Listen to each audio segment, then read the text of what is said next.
قوة ولا ناصر. ہم نے کیا کیا؟ میاں اخفا کیا ہے یہاں پر ہم نے، اور اس کے بعد آگے آپ دیکھیے حروف یرملون پہ ہم نے گننا کیسے کرنا ہے. تیوں تیوں آواز کیا ہے؟ ناک میں جائے گی. اور اس کے بعد ہم نے واؤ کو واؤ کی حرکت کے ساتھ بھی ہم نے پڑھنا ہے، ہونٹ گلائی میں جائیں گے ہمارے. قوتیوں. قاف کے بعد والے واؤ کے اوپر بھی ہم نے کیا کرنا ہے؟ سختی کرنی ہے، اس لیے کہ اس پر بھی تشدید آ چکی ہے. آیت نمبر 10 کو آپ دیکھ لیجئے. والسماء. اب یہاں پر کیا ہے؟ واو کو سین کے ساتھ ملانا ہے. سین مشدد لفظ ہے اور سین پر سختی بھی آئے گی اور آواز بھی باریک ہوگی اور سیٹی والی آواز ہوگی، جبکہ یہ جو قاعدہ ہے، یہ جو پورا لفظ ہے، یہ مد متصل ہے کیونکہ حمزہ اسی کلمے میں آ رہا ہے. ہم نے اس کے قواعد پڑھے تھے. آپ نے اگر وہ لیکچر نہیں دیکھا تو آپ پلیز اس لیکچر کو دیکھیے تاکہ آپ کو مد متصل اور مد منفصل کے بارے میں بھی سمجھ آ سکے. دال کو نہایت نرمی کے ساتھ پڑھا جائے گا. اس کے بعد آگے جو الف آیا ہے یہ نہیں پڑھا جائے گا، اس پہ کوئی حرکت نہیں ہے. زال کی آواز کے ساتھ ہی ہم نے اس لفظ کی ادائیگی کرنی ہے. تا کو را کے ساتھ ملانا ہے. را پور پڑھی جائے گی کیونکہ را کے اوپر زبر ہے اور تشدید بھی ہے. اس کے بعد را کو جیم میں پڑھا جائے گا، ساتھ ملا کے پڑھا جائے گا، اور جیم حروف قلقلہ میں سے ہے. قطب جدن اس کا قاعدہ ہے.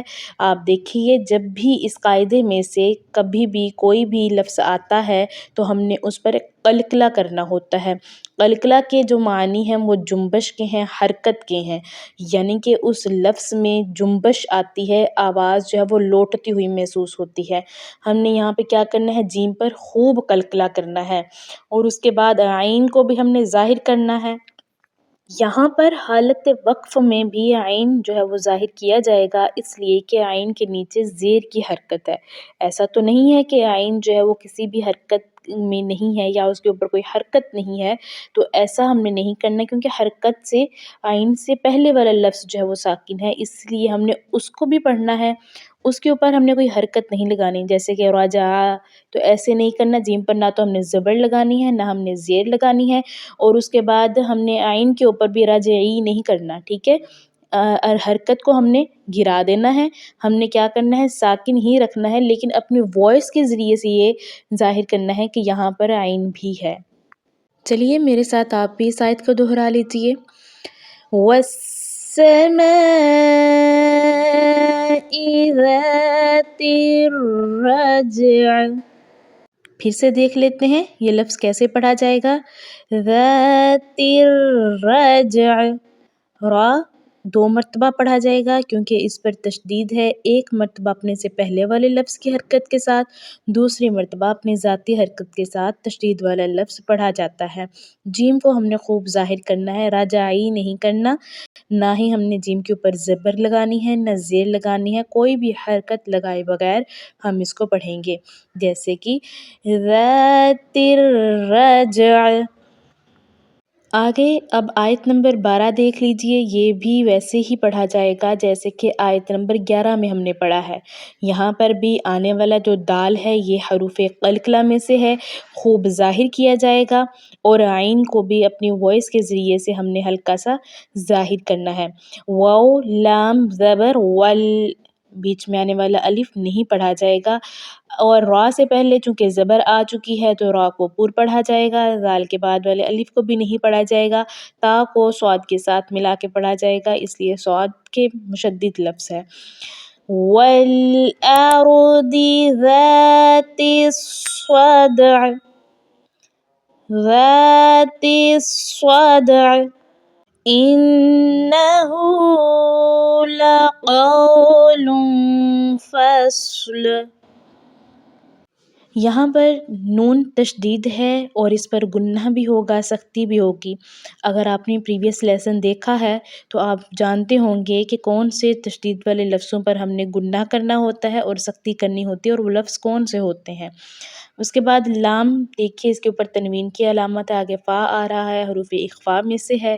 ہم نے یہاں پر آواز کو ناک میں لے جاتے ہوئے یعنی کہ چھپاتے ہوئے ہم نے اس کی ادائیگی کرنی ہے، آواز کو ہم نے چھپانا ہے۔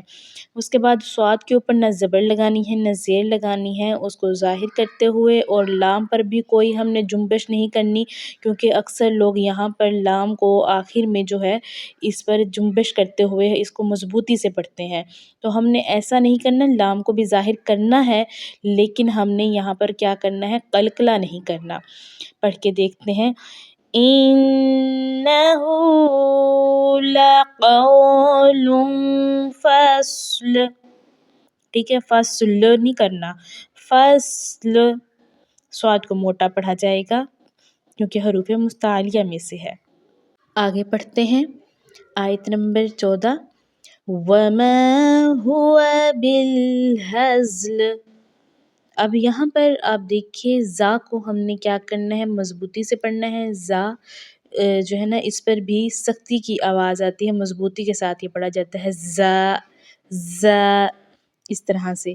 اور ہم نے ہوا نہیں کرنا، ہوا بس پڑھنا ہے کیونکہ واؤ کو ایک حرکت کے برابر، زبر کی حرکت کے برابر پڑھا جائے گا۔ وقف کریں گے کیونکہ یہاں پر بھی تو آ چکا ہے، وقف مطلق۔ وَمَا هُوَ بِالْهَزْلِ، اس کے بعد آگے دیکھیے، إِنَّهُمْ يَكِيدُونَ كَيْدًا۔ حالت وقف میں ایک حرکت گر جاتی ہے تنوین کی، اور ہم نے کیا کرنا ہے، کئی دن نہیں پڑھنا، کئی دا پڑھنا ہے۔ نون پر ہم نے سختی کرنی ہے، تشدید والا لفظ ہے۔ إِنَّهُمْ يَكِيدُونَ كَيْدًا۔ اب نیچے آ جائیے، آیت نمبر 17 کو آپ دیکھ لیجئے، یہاں پر ہا ہے، ہا کے نیچے زیر کی حرکت ہے، تو اب ہم نے اس کو تشدید والا لفظ بھی ہے یہ، تو اب ہم نے اس کو کیسے پڑھنا ہے، کیونکہ اس کی ادائیگی میں مشکل پیش آتی ہے، ہا کی ادائیگی صحیح نہیں ہو پاتی۔ اس لفظ کو پڑھنا سیکھتے ہیں، فَمَهِّلِ الْكَافِرِينَ، مہ یہ ہم نے وائس جو ہے نا رکھنی ہے، اس کے بعد ہا کو اس کے اپنے ذاتی حرکت کے ساتھ بھی پڑھا جائے گا، فَمَهِّلِ الْكَافِرِينَ، ٹھیک ہو گیا۔ ہم نے لام کو لام کے ساتھ ملانا ہے، بیچ میں آنے والا الف نہیں پڑھا جائے گا۔ فَمَهِّلِ الْكَافِرِينَ أَمْهِلْهُمْ رُوَيْدًا، آخر میں وقف کرنا ہے۔